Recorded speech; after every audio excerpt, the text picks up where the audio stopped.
What's going on, everyone? Juicebags here, and welcome back to Tower Defense Tuesday. Today we're taking a look at Rogue Tower by DoD Games. Now, I did stream this one over the weekend, and I gotta say, I just can't stop playing it. This is a roguelike tower defense game with some casual and strategy elements to it.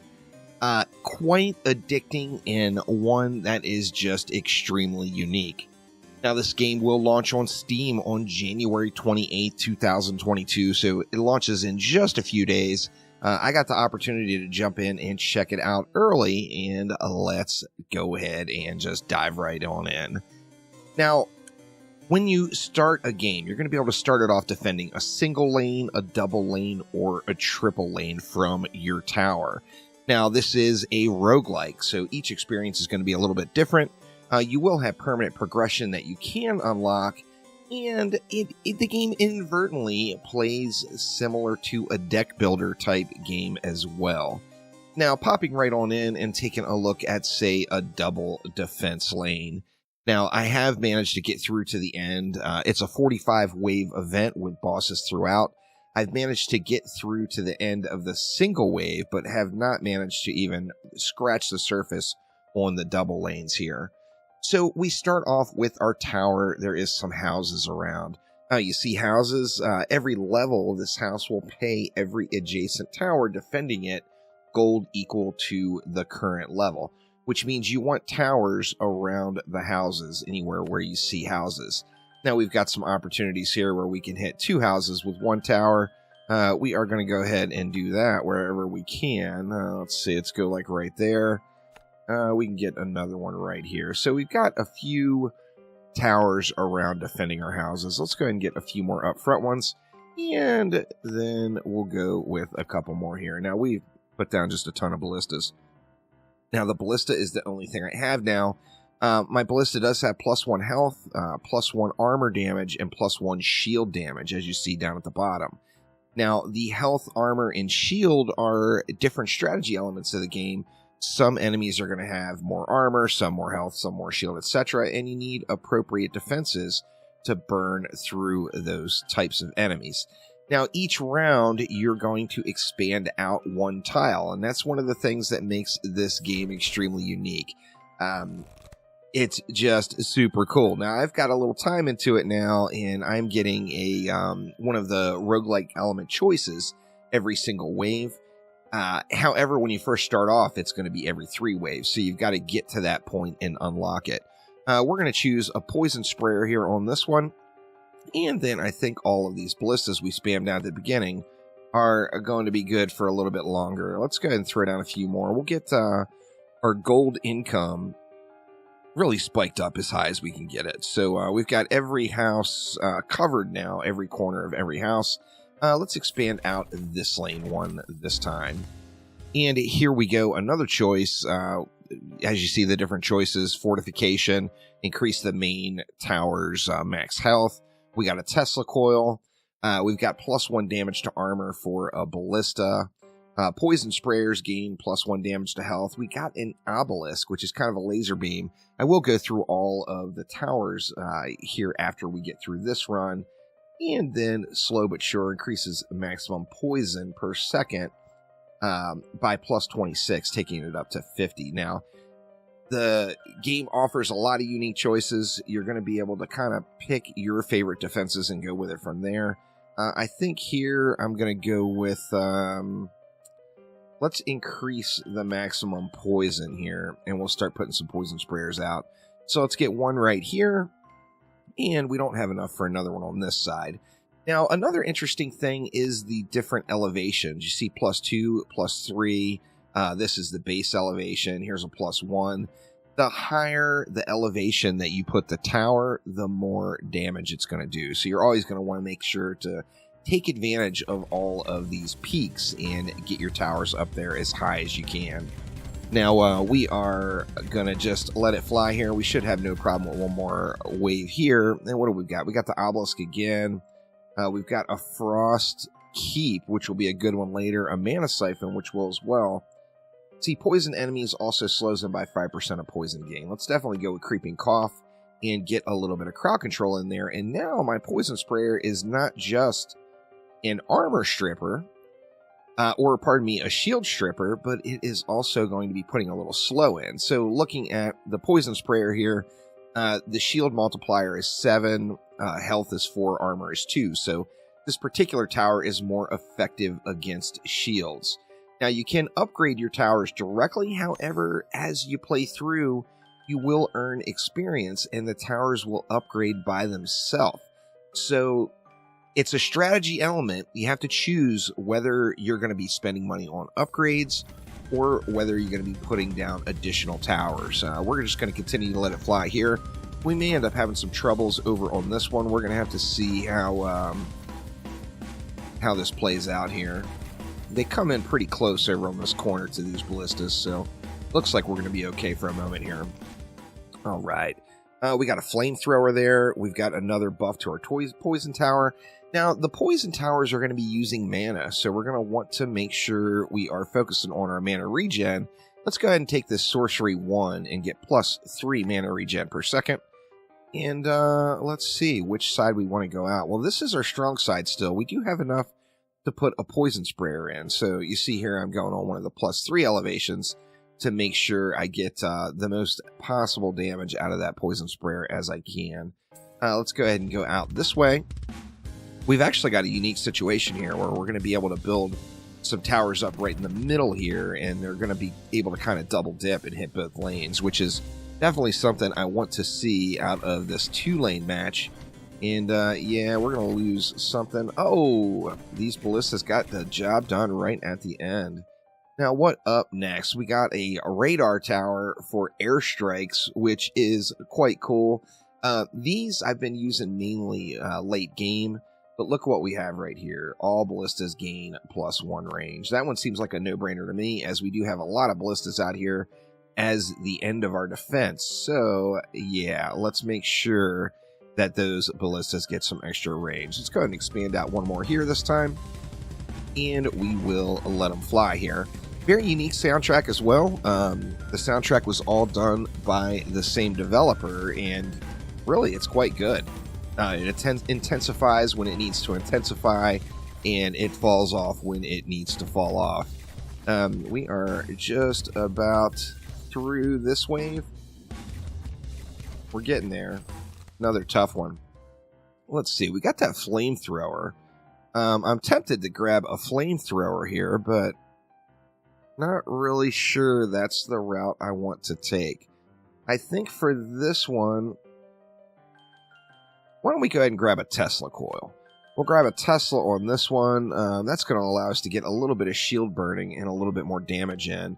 Let's put it right here on this +3. Now, the Tesla, you see, is a much smaller range. So this one is going to be like that heavy hitter, single target shield burner. If we take a look at the tower, the shield multiplier is 10. So we're going to get lots of shield burning off of that Tesla. Let's go ahead and take it out one more this way this time. Now, as a roguelike, RNG is a factor, without a doubt. You're going to have particular runs where it lets you go out really far on a single lane per side. You're going to have runs where the lanes split really, really quick. So RNG is a definite factor. You're going to have to be careful of that and watch it as you make your way through here. Looks like we got that down. We got a mortar, but we also got an additional plus range on these ballistas, which, I mean, the mortar is really good. But man, that is hard to resist that additional +1 range.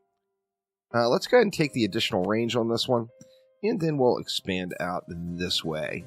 Now, I was hoping it was going to curve back around back by these ballistas, and we'd get a little bit more action in up at the front there, but no such luck. Let's see, we got enough left for what? Well, we can drop some more towers out a little further. Let's get a poison sprayer all the way out here on this corner. As soon as we get to 525, we'll get another poison sprayer out here somewhere, just to get a little bit of shield stripping and a little bit of damage in up front here. Now, it will go in stages. The first thing is health, of course. Then we're going to move to armor, and then we're going to move to shields. So You are going to want to make sure you're diversifying your defenses, which is quite awesome. These mana siphons are just incredible. However, I just can't pass up this 50% poison damage gain on the poison sprayer. So let me go ahead and snag that one. We don't have the 525, but we will as soon as we start it from the payment from the houses. And let's grab a poison sprayer right here on this +3 as well. And that will allow us, once again, to get a little bit more AoE damage in. Now, you can fully change the targeting of your defenses. Say you want your poison sprayer targeting, enemies near death, enemies with the most health, enemies with the most armor, most shield, least health, least armor, least shield, etc. The fastest enemies, slowest. There's lots of choices on targeting, so you can go through and individually choose the targeting for each particular defense. And that, of course, is quite helpful as well, and it is going to allow you to really push through. All right, what do we got? We got a particle cannon, which is kind of a long-range single-target tower. We got mines, which is going to give us a little bit of more max health on our tower itself.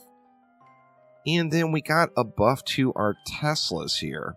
All Teslas gain +1 damage to health. Let's go ahead and take that, and let's drop a Tesla coil, say, right here as well for a little bit of shield burning out there. And let's go ahead and expand out this way.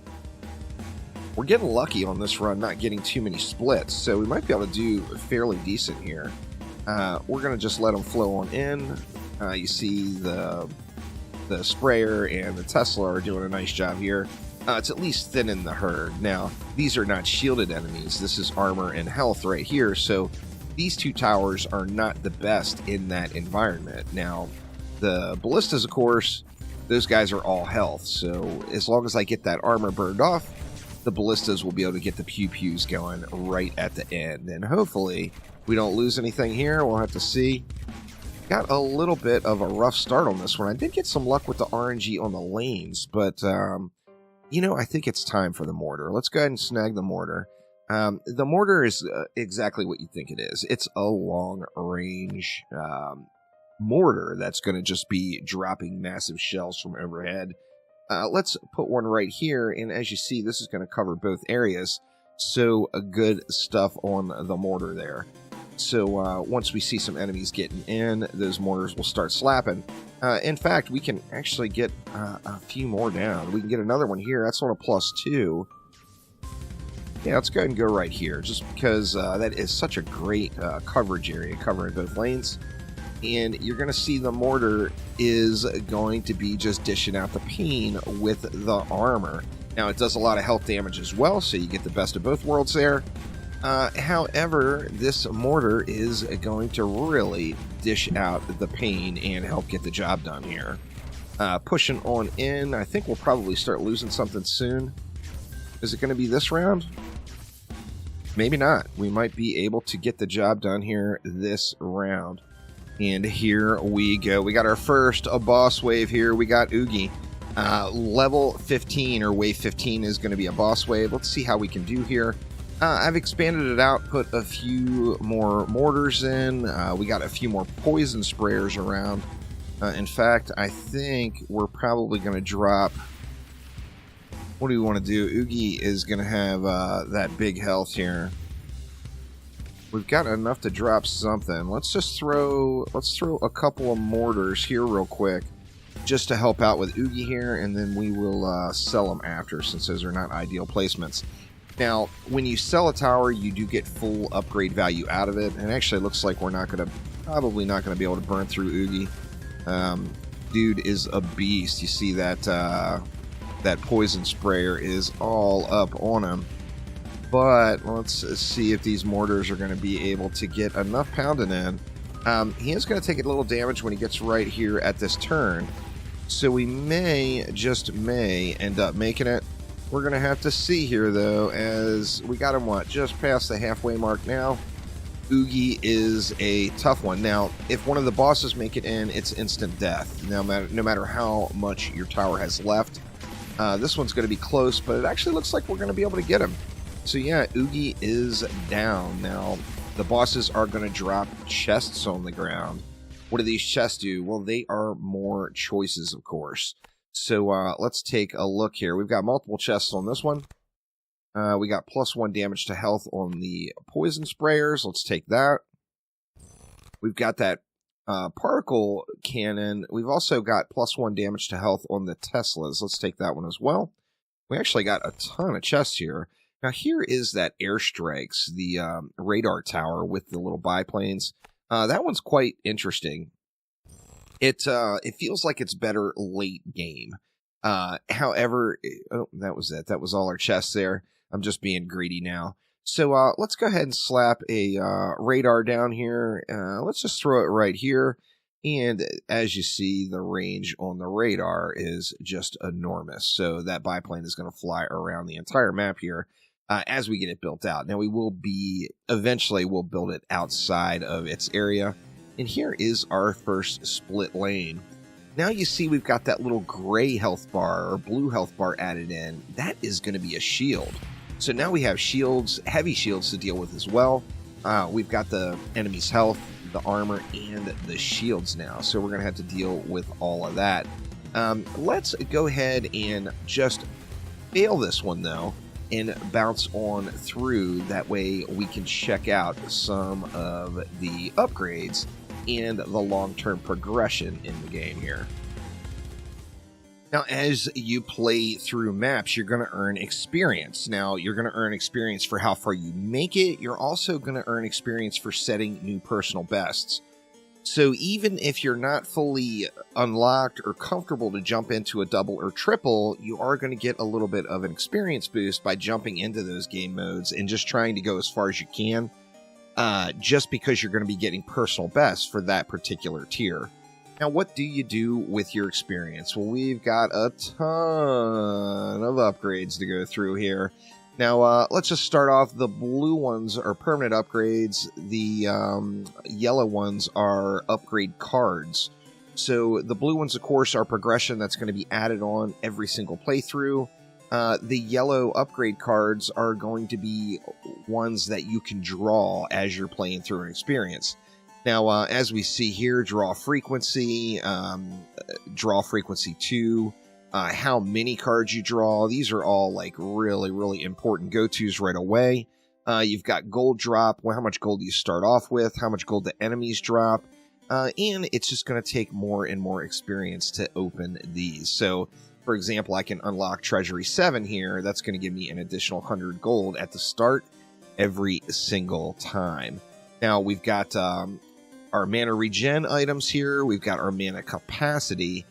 Fortification going right here to increase the overall health of our tower. This, of course, is permanent progression. Now, you've got some utility towers as well. You've got a mana siphon that you can place around mana cubes on the map. This is going to help your mana regen per second. You've got mines, which are going to increase your tower's hit points and increase the chance of them repairing after each wave. You've got the mana bank, which is a straight-up building that's going to generate mana. We've got a haunted house, which you can place near graves that are out in the world as you find them. And the haunted house will tax the graves, increasing your gold income. And then there is a university as well, which I have yet to play with much. Now, taking a look at the individual towers, you're going to start off with the ballista. You're going to be able to upgrade the ballista out many, many times over, dumping lots of XP into it. You're going to get that mortar, which, as you saw, we did use the mortars here. You've got a Tesla coil. So I've still got some unlocks to do on my Tesla coil. This one specializes in burning shields. So let's max out its shield damage. Now, once you get all the way down the tree, you get a permanent, not a card related, but a blue upgrade, which is going to be permanent in all the time. Now, moving right on over, we got a Frost Keep. Of course, a little CC goes a long way. We've got a Flamethrower Tower to help burn off that armor. Flamethrowers, of course, are going to be weak against shields. We got the Poison Sprayer. The Poison Sprayer is the exact opposite. It's great against shields, and it's weak against armor. Moving on over, we've got the Shredder, which this is one of my personal favorite towers. It's super powerful early game. This one is a saw blade launcher. It's going to launch a saw blade that travels down the lane just completely beast mode, particularly early game. You get the shredder up front. Of course, RNG is one of those elements, but if you get the shredder up front, it's going to make the first 10, 12, 15 waves very, very easy, as the shredder is just going to annihilate. You've got an encampment, which, I've yet to unlock that. I want to play with that one. The encampment is going to drop mines around its area. You've got a lookout tower, which is going to mark enemies, and they're going to take increased damage. You've got the radar, which is that biplane flying around. You drop this down, you're going to get your little biplane. This is super cool, and the biplanes do hit really hard, but to me, this seems like something that you would throw down last as an end game type thing once you've gotten through 30 or 40 waves. We've got the obelisk. The obelisk is a straight up laser beam pew-pews. This one is extremely powerful as well. Quite expensive to place, so another one that is better late game as well. Now we got the particle cannon. The particle cannon is a large range single target defense. Puts that pew on from a distance. You see I've still got quite a few upgrades to hit into the particle cannon. So that is a look at the towers and the upgrades available. This game is wildly addicting, and it is extremely unique. So I strongly suggest people check this one out. It is one that I 100% give the juicy stamp of approval on, as I cannot turn this game off right now. It's just so addicting. So all the links are down in the comments below. Make sure you head on over and check out Rogue Tower, launching on January 28, 2022 from DoD Games. So thanks so much for watching, and I will see ya next time around. Take it easy.